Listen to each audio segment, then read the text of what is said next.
show your face. Show your face, please. With sugar on top.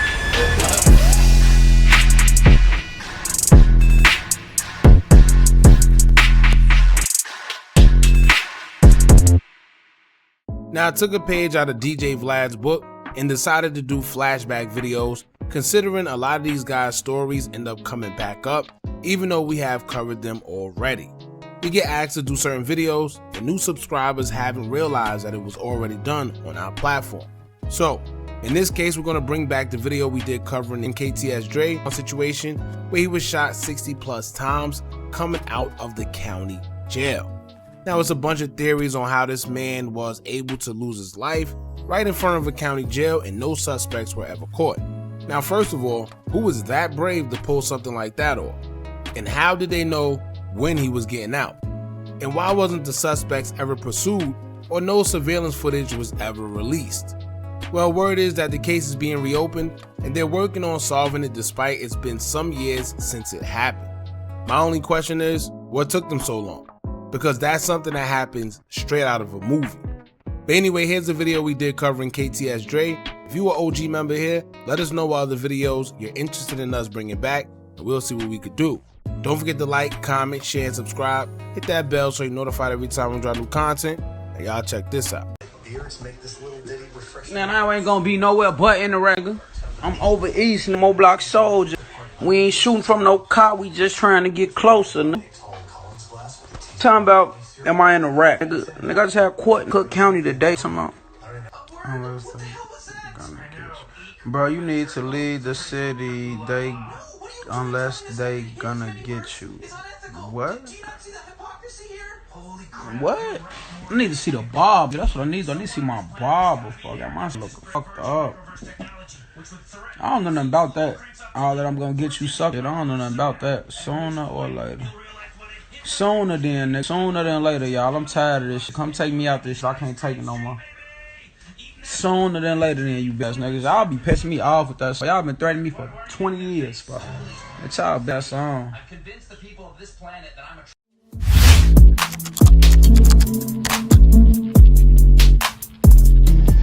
Hey, what's up, y'all? Y'all know my slogan. I don't know it all, but I know what I've been through. Now, today we want to get into the real reason why KTS Vaughn's brother, KTS DRE, was shot 64 times outside of the Cook County jail. Now, this piece was interesting. I seen this the other day. I wasn't too fond on KTS DRE or KTS Vaughn like that. Like, I know other guys, but I never really covered them. They was never really too, interesting to me. But I see this as a big thing, and I just want to talk about it because I also feel that there are some lessons that we could learn from this whole situation. It's very unfortunate. It's crazy. This man was literally gunned down 64 times in front of a jail. That's crazy. That's like somebody just saying, yo, listen, I'm risking it all. I don't care, but this man has to die. He has to die. He has to die. So, like I said, I just want to get into the facts and a few interesting points and just go back and forth about some things about this case, man. It's very interesting. I'm pretty sure some of y'all already know what's going on. So, like I said, I'm going to give my opinion on everything that's going down. Y'all let me know how y'all feel in the comments. As always, please don't forget to like, comment, share, and subscribe to the Littest Gang on YouTube, man. We're on the road to 20,000 subscribers. So, let's get in tune. Now, 31-year-old Laundre Sylvester, aka KTS DRE, in which the KTS stood for Kill to Survive, was gunned down July 10th in front of the Cook County jail he was just bonded out of after being picked up on a gun charge. Those same letters, KTS, was tattooed on his neck along with a target sign symbolizing being a wanted man. Now, in the brazen attack, KTS DRE was shot 64 times at approximately 8:50 p.m.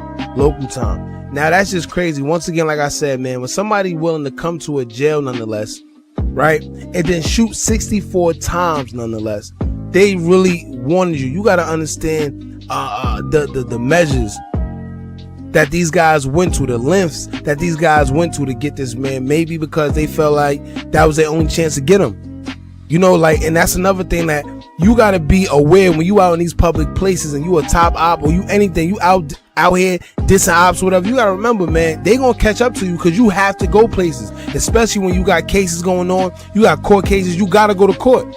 You know how much ops been caught by the probation office or the parole office? They didn't want to be there, but at the same time, they have to be there. So keep in mind, man, stay alert at all times. Don't go places by yourself lacking like that. They said he was with his mother. When it come to find out, he was actually with his great grandmother. Come on, man. Not like that. But anyway, let's keep going. It says this. Police found 59 shell casings littered across the street from the Cook County Jail where the killing unfolded. After the shooting, the suspects re-entered their vehicle and departed in different directions, police explained.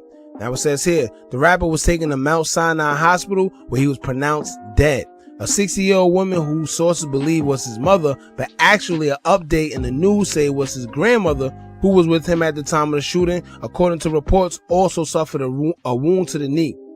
She was listed in good condition at Stroger Hospital, according to police. A second woman, 30, was passing by the area and was grazed by a bullet. She was also in good condition, police said. Now, I kind of wonder why they took them both to different hospitals for whatever reason. If somebody knows better than me, please let me know. Like I said, I don't know. That's just another red flag, but somebody might have a better reason why. But I figure they'll be both taken to the same hospital, being that they both were shot at the same. Who knows? I don't know. Anyway, it says witnesses reported that two armed men stepped outside a vehicle and started shooting Sylvester, striking him in the face and chest. The rapper suffered as many as 64 bullet wounds to his head and other parts of his body. Now, the man was shot in the face. This was personal. This is not just some drive-by shooting. This is not some just hurry up and shoot and run. No, this was personal. They made it their business to shoot him in his face. And not to mention, man, they got up on him 64 times. All right, 64 times. That's a lot of bullets. That's a lot of rounds. And that's not counting the amount of rounds that actually didn't hit him. All right. So anyway, it says here. A lot of people are also unaware that he's the brother of another infamous Chicago native by the name of Cutthroat Vaughn. It has been reported that he actually was putting in work. He's more known for being in the streets than music, but right before he died is when he decided to take music a little more serious. He's had beef with everyone, and one thing I noticed about Chicago, the beef does not stop. The beef does not stop. It don't matter if you dropped your set. It don't matter if you decide to get out the street and you want to turn religious, Muslim, whatever it is. It don't matter if you switch locations. None of that. Once it's up there and that's it.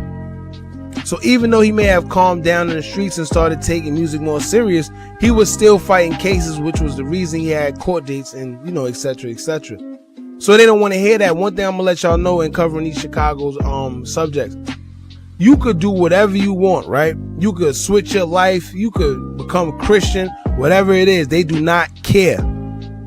They do not care at all. Once you lay down one of theirs, it's up forever, and it's understandable. That's why you got to be alert at all times. All times. Let's not forget, the day he passed away, July 11th, is the same day that GBE Capo, rest in peace, was killed in 2015 as well, which was a Glow Gang member, a part of Chief Keef's crew. Alright, July 12th, a day after Capo's death, KTS DRE recorded himself dissing Capo, and people are going crazy over that same video. Alright, karma is upon him. That's all it is. One thing I gotta say is this: if you live by the gun, you die by the gun. There's no sympathy in the streets. I could never understand how some of y'all act like y'all didn't know some of these guys' time was coming, and y'all feel bad as if the other families wasn't feeling the same pain that y'all feeling now. What goes around simply comes around. Now, yes, it's unfortunate that this man lost his life. It's unfortunate how he lost his life, but at the same time, this man has inflicted that same pain amongst other family members and friends. Now, also, let me get into this, right? Because as far as his death, here's where he messed up at. He went live on IG and he was warned to get out of the city and move away to avoid situations like this. But KTS DRE, he seemed very arrogant, prideful, and it's like his ego played a big part in his character and who he was. So instead of him taking heed or even just paying the comment no attention, he addressed it by saying he's not going anywhere. He was just at the Cook County courts, right? And to me, I think that was his biggest mistake, and that's what led to this his demise, in which we're talking about today. Because number one, he let it be known that he has court. Alright? Which means he'll have to report back there eventually. Or if he was ever remanded and bonded out or anything, the ops know exactly where to find him. Y'all guys gotta be, if you're in the street, be careful with dropping your locations, just like Pop Smoke.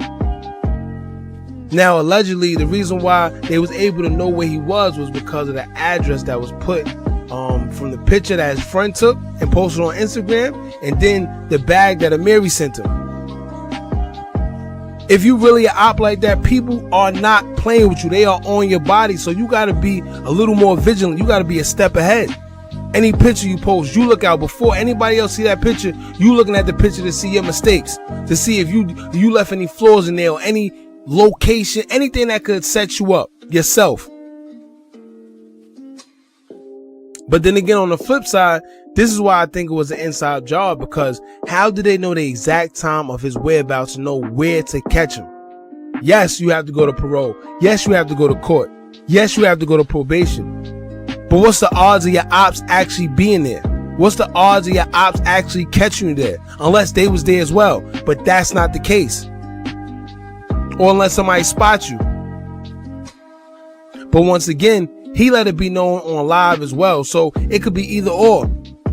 And let this be a strong message to you guys that's still active. Stop letting social media trick you into being these demons as if y'all can't get touched. You don't get a second chance at this thing we call life. Be smart. You don't need to drop your location. For what? You don't need to show guns on live. For what? You don't need to necessarily, unnecessarily be out in the streets if you don't need to, just to prove that you really outside. You don't have to do all that. You making yourself more of a target. And the art of war tells us, let your enemies come to you. This way, you get to control the playing field. Y'all know when you play sports and the away team comes to the home team house and the home team get home team advantage? Well, let's just say when you out there and you let them come to you, you got home team advantage every time.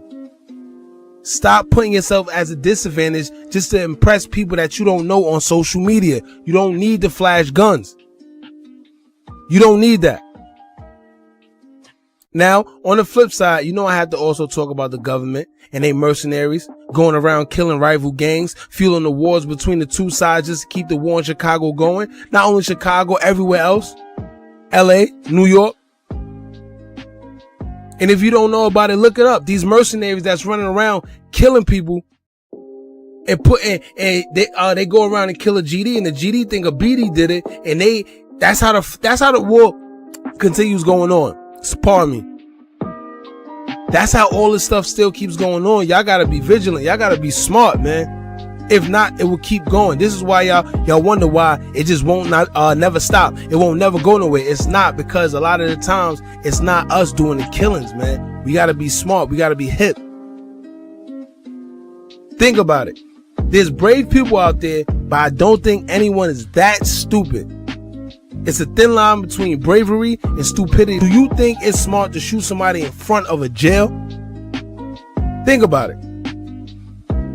Matter of fact, I think as a human, your conscience will mess with you so bad that in itself will make you not even want to do that. Because all you want to think about is getting caught.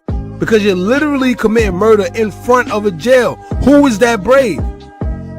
Or stupid? Either or. You pretty much telling the cops that you want to get locked up. Then on top of that, they shot him 64 times. Come on, that's a lot of shots, man. That means they had to stay there in front of the jail and let off 64 rounds. See, listen, I'm not going to say it's impossible. But as a human, your thought process is not thinking to do that. Ask anybody out there, the toughest gangsters. The whole situation sounds like a script straight out of a mobster, mafia movie, something like that, whatever the case may be. But at the end of the day, it's a lot going on that we got to educate ourselves about, man. Now, at this point, I know his people's wishes he would have stayed in jail. You see what I'm saying? This is the same man that walk around talk about no lacking, no lack, no this, no that. Understand, guys, nobody's untouchable. If someone wants you bad enough, no matter what happens, you will get touched. I'm telling you. Alright, so let that be a lesson, man. Y'all let me know how y'all feel about this whole situation. Let me know if y'all feel it was an inside job in the comment box below. Or, you know, just let me know your opinions on this, man, because the touchy subject is crazy. This man was literally killed and shot 64 times in his face, chest, body area in front of a jail. I don't think y'all know how serious this is, man. But let's see what comes out of this. Don't forget to like, comment, share, and subscribe. Hit that bell so you're notified every time we drop new content. And remember, as long as y'all keep on watching, I'm going to keep on dropping. And I'm out.